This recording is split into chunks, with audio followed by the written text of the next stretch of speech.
Day night, week three. It's part two of week three's matchups and recaps. Yesterday I left off in the afternoon window, so I wanted to move on and get to the three games that happened in the afternoon, the Sunday night football game, and then we've got two Monday night football games kicking off in about a half hour. So pretty exciting there. To start things off, I wanted to kick things off with the Seattle Seahawks versus the Carolina Panthers. The Seahawks were able to win this game at 37-27. This was a very nice performance by Ken Walker III, the running back of the Seahawks. Definitely was the star of the show and secured a big victory for Seattle. The running back ignited Seattle's offense, especially when they struggled to gain momentum. Walker's impact was definitely undeniable. Deep in the third quarter, he caught a 36-yard pass from Geno Smith. That really turned a 1st and 21 situation in the red zone. And then he punched it in for a 1-yard touchdown. So definitely some nice movement on his part, the fact that he got the ball going.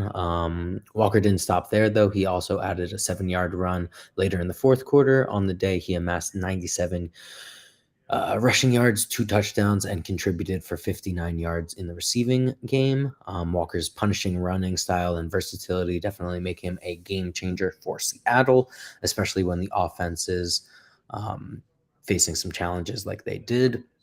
On the other side of things for the Panthers, Andy Dalton actually had a pretty solid performance for the Panthers, even in a losing effort.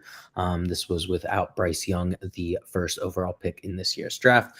Dalton's experience and pocket presence were definitely evident as he faced some pressure, but still managed to move the ball pretty effectively. He completed 34 passes for 361 yards and 2 touchdowns, including a 47-yard busted coverage. The Seattle defense, the 12s, were very passionate, as they always are, and played a pretty significant role in this game, actually, with drawing some pre-snap penalties for the Panthers. This definitely led led to Seattle's home field advantage when it really came down to it. But like I said, when it really comes down to it, Kenneth Walker the third shines. Andy Dalton does impress, but ultimately doesn't do enough. And the Seattle defense definitely made their presence known. Stay tuned for more NFL action and follow Shawnee Football for more NFL news and updates. And that's pretty much what I've got for that game. Moving on to my favorite game of the week, and that is because the Dallas Cowboys lost and they were upset by the Arizona Cardinals. Arizona Cardinals won 28-16. And the Cardinals secure redemption win against the Cowboys.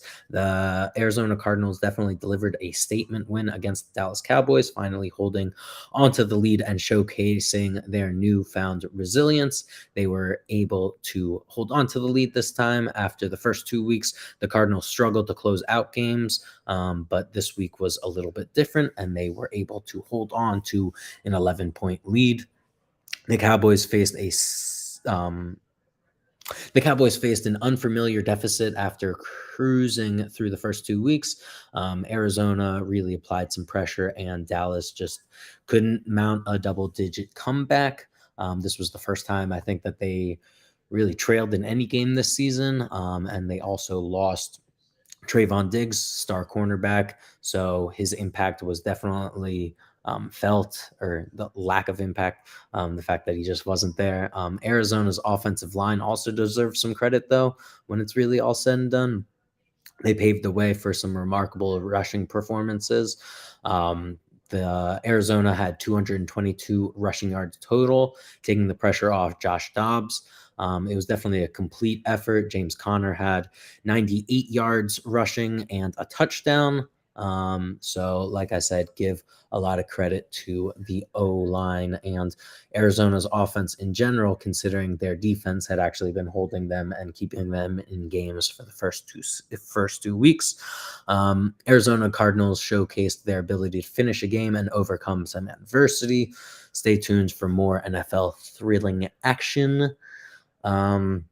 But as an Eagles fan, it's always fun to see the Cowboys lose. I also actually did call and say that this was an upset alert potential call. I did still call the pick the Cowboys to win, but I liked the Cardinals to cover. I think they were given like 12 and a half points, which just whenever a team's given 10 points, honestly, I think it's worth even just throwing a dollar or something on the dog just because any given Sunday, baby.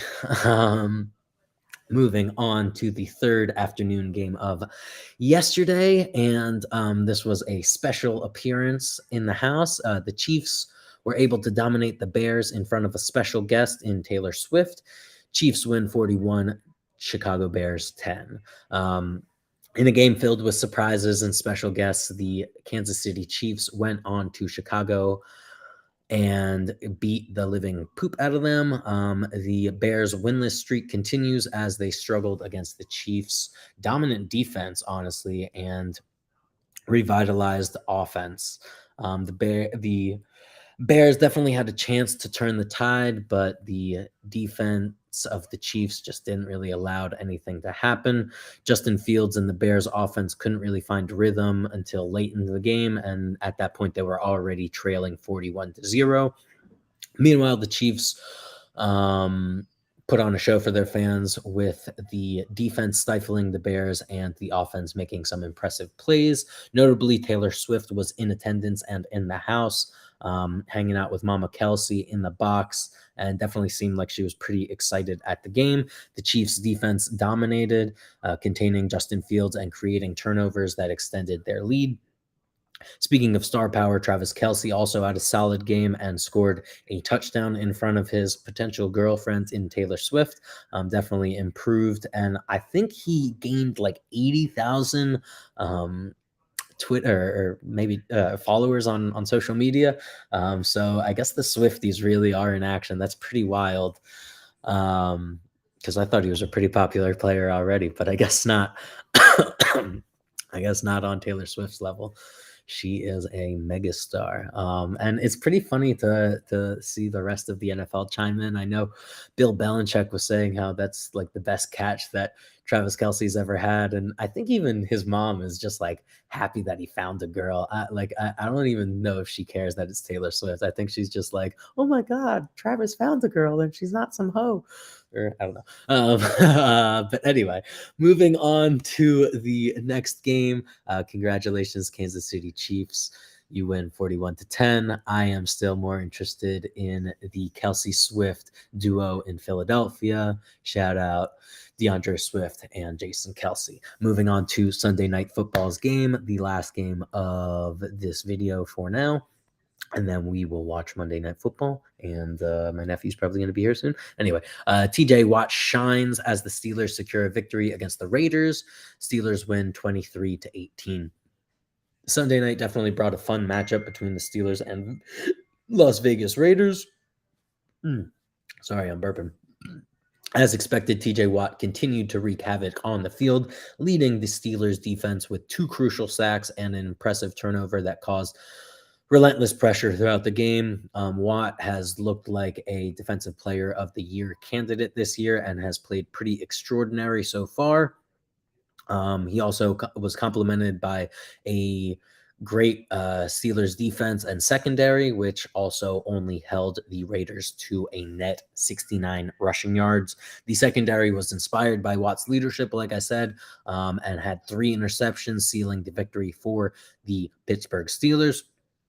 But for the Raiders, the Jimmy Garoppolo, Devontae Adams connection definitely looked like it was hitting on all strides, and was nothing short but magical. Devontae Adams was making impressive catches and scored 2 touchdowns. Adams' sharp route running and sure hands make him one of the brightest spots on the Raiders' offense, but still was not enough to get the win down. The Steelers' offense. Hold on. The Steelers' offense, led by Kenny Pickett, recalibrated from their slow start and actually scored on 4 possessions in the second half. They definitely went down to their blue-collar roots when it was really all on display. But But even from a late, even despite a late surge by the Raiders, the Steelers were still able to hold on to the victory. Some stats from that game: Kenny Pickett had a pretty pedestrian game, 16 of 28 for 235 and 2 touchdowns, so pretty good efficiently. Completion percentage definitely needs to improve. Najee Harris, decent game on the ground, 19 carries for 65 yards, and Jalen Warren, who I think actually deserves more carries on that offense, or at least a more even distribution. 8 carries, 29 yards, so it didn't really look like he earned it. George Pickens is one of my favorite receivers in the league, or young receivers in the league at least. 4 catches, 75 yards on 6 targets. Calvin Austin, 2 catches, 72 yards, and a touchdown. Had a really nice, like 72-yard touchdown. So I guess that other catch just went for nothing. And Pat Freiermuth has another touchdown. So it looks like the Steelers actually, or Pickett in general, likes targeting him in the red zone. And for the Raiders, Jimmy G went 28 of 44 for 324, 2 touchdowns and 3 picks. Was honestly just forced to throw the ball a little bit too much. Jacobs had 17 carries for 62. That is not going to get things done. Ultimately, for the Raiders, they definitely need a more balanced attack. And this was the reigning rushing champion of last year. So it's pretty surprising to see him have this slow of a start. And Devontae Adams, 13 catches, 172 yards, and 2 touchdowns. That pretty much is it. And we'll catch you next time. Peace.